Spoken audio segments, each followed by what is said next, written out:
guddida guud ee beelaha dega bariga magaalada Burco bariga gobolka Saaxil galbeedka gobolka Sanaag iyo waliba gobolka Saraar oo ka hadlay magaalada Burco ayaa dhaliilo culus u soo jeediyay madaxweynaha Soomaaliland Muuse Biixi Cabdi iyo waliba xukuumaddiisa iyagoo sheegay in cadaalad darro baasan xukuumaddu ku hayso beesha ay matalaan waxaanay ka hadleen xadhigga iyo xukunka General Doolal xaaladda xisbiga kulmiye iyo waliba ganacsiyada beesha oo ay sheegeen in xukuumaddu ay bartilmaameedsatay gudoomiyaha guud ee guddida shirki gar adag Cabdi Salaad Faarax iyo xubnaha kale ee guddida ayaa halkaasi ka hadlay waxa ay guddida beelaha habar jeclo ku cadeynaysaa mowqifkeeda ay ku matasho beelaha habar jeclo ee kaga aadan xukuumadda uu hogaamiyo madaxweyne Muuse Biixi Cabdi guddida guud ee beelaha habar jeclo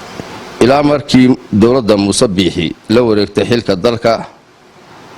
oo laga joogo muddo imka 4 sano oo waxla dawladdu waxay si gaar ah u bidhaansanaysay ama ugaadhsanaysay dhammaan wixii khuseeya beelaha habar jeclo kow haddaan ka soo la wareegidii xilka madaxweynenimo dawladda Muuse Biixi waxay si toos ah oo aan badheer ahayn uga eriday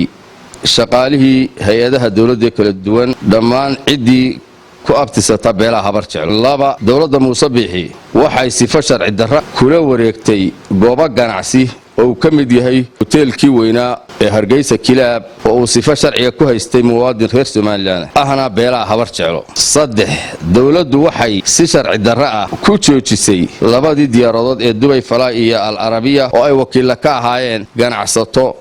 beelaha habar jeclo halkaas oo ay ku shaqo waayeen dad badan lambar 4 waxa ay dawladdu kula wareegtay haamihii shidaalka oo ay sifo sharciga ugu kireysnaa inta badan reer Soomaaliland gaar ahaan ganacsatada beelaha habar jeclo lambar 5 waxay dawladdu dhibaato joogto ah ku haysaa oo aan kala go' lahayn ganacsatada noocay tahayba ha ugu sii badnaadeen warshadleydu waxa wax lala yaabaa xisbigii kulmiye oo ahaa xisbi qaran oo ummadda u dhaxeeyay inuu madaxweyne Muuse ka dhigtay sidii geel uu nin lahaa oo ka baxsaday uu soo helay uu la isticmaalay sidaana uu kula wareegay intaas oo dhan beeshu may hadlin iyadoo daneynaysa qarannimada iyo wadajirka Soomaaliland waxyaalo badan oo dadka kale ku kici lahaana aanay marnaba sabayn waxa wax lala yaabaa in maanta birmigeedadii wadanka iyo mujaahidiintii wadankan dhiigga iyo maskaxdaba u soo huray in loo maleego shirqoollo aan la fahmin isla markaana jeelasha Hargeysa ay niman isku raarihi ay marba jeel geynayaan waxaase aanu sheegaynaa oo ay beel sheegaysaa Mujaahid Doolal ma aha nin geeya jeel Mujaahid Doolal waa nin wadanka ka noloshiisa u soo dhameeyay Mujaahid Doolal waa nin xanuunsanaya oo macaan qaba waxaan leenahay haddii dawladdu sidaa dan mooday wixii ay ka hesho waxba yaanay naga sii waxa iyo wax ka badanba aad moodo in colaad iyo ciilqab iyo wax aan fahmayn oo beeshu galabsan oo ku socday baryahanba dulqaadkeeda aan lahayn waayo Soomaaliland waxaanu filaynaa haddaanaan wada sheeganba inaanu kuwa ugu lexjeclada badan nahay sidaa daraaddeed lama diirinayn maantase waxaad moodaa in ay soo dhaaftay alamtara madaxweyne Muuse Biixi Cabdi isku wadkii waadi lowdi dantaadaad maleegatay tareerkaad maleegatay waxaanu leenahay isku wad Soomaaliland haddaad isku wadi kari weyday oo isku wadi kari weydo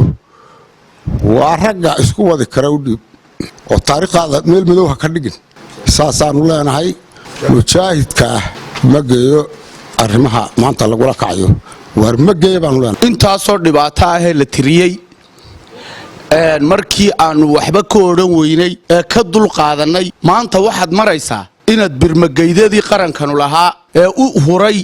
dhiiggiisa iyo maskaxdiisaba inaad jeelasha ku xidhato muusow waa ku aragnaa halkaad marayso cadaalad darradu waa waxaynu uga nimi wadankii loo odhan jiray Soomaaliya maanta waxaad maraysaa inaad kuraasidii wadankan ee beelaha Soomaaliland wada deganay xaq u lahaayeen inaad reerkaaga ku ururiso kadib markii taa waxba laga oran waayay in aad kula kacdo fool xumo aad u soo maleegtay dadkii qarankan sharafta ku lahaa waxaad wado ayaanu kula wadaynaa Muuse wadankan adiguna meel fadhii maysid ragna jeelasha ku guri maysid waa hadaad u bareedhay inaad dumiso waanu kula duminaynaa Muuse xalaale waxaad la hadhaayaanay jirin mujaahid doolaalna noqon maayo ninaad jeel ku haysato ninaad jeel kuugu xidhan ma noqonayo mujaahid doolaal baac mushtarkii baad soo dhaaftay shaqaalihii baad soo dhaaftay inaad erido waxaad soo dhaaftay inaad beegsato beelahan waxaad soo dhaaftay hantidii ay lahaayeen inaad la wareegto waxaasoo dhan baad samaysay waa adaa isku fogeeyey muusow adigaa isku fogeeyey mujaahid doolaalla sidaa kuma xidhnaanayo wixii ka yimaada adigaa qaba oo ka mas-uula mujaahidkaa xanuunsanaya aad jeelka geysay waxa wallaahi ka dulqaadan mayno waxa maanta soconaya wallaahi ka dulqaadan mayno waxaanu leenahay madaxweyne ka daayo dalka iyo dadka nabad ku soo celi ha loo sinaado xuquuqda dalka ha loo sinaado haddaan loo sinayn sidaa ma ahaan doono debad iyo gudaba waxaanu u sheegaynaa beelaha habar jeclo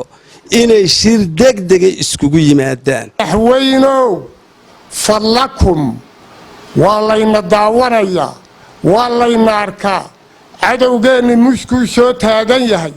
adigaa shalay kuwii u baaba'ayay ahaa kuwii u baaba'aya kuula baaba'aya inaad god ku ridatona karaamo iyo xaq midna maaha bedel annagoo xishoonayna mowqafkaaga halkaad ka wado aad waxaanu u jecellahay madaxweynaha iyagii baa tahay inaad beddesho mahad cali goodir Ariel TV Burco.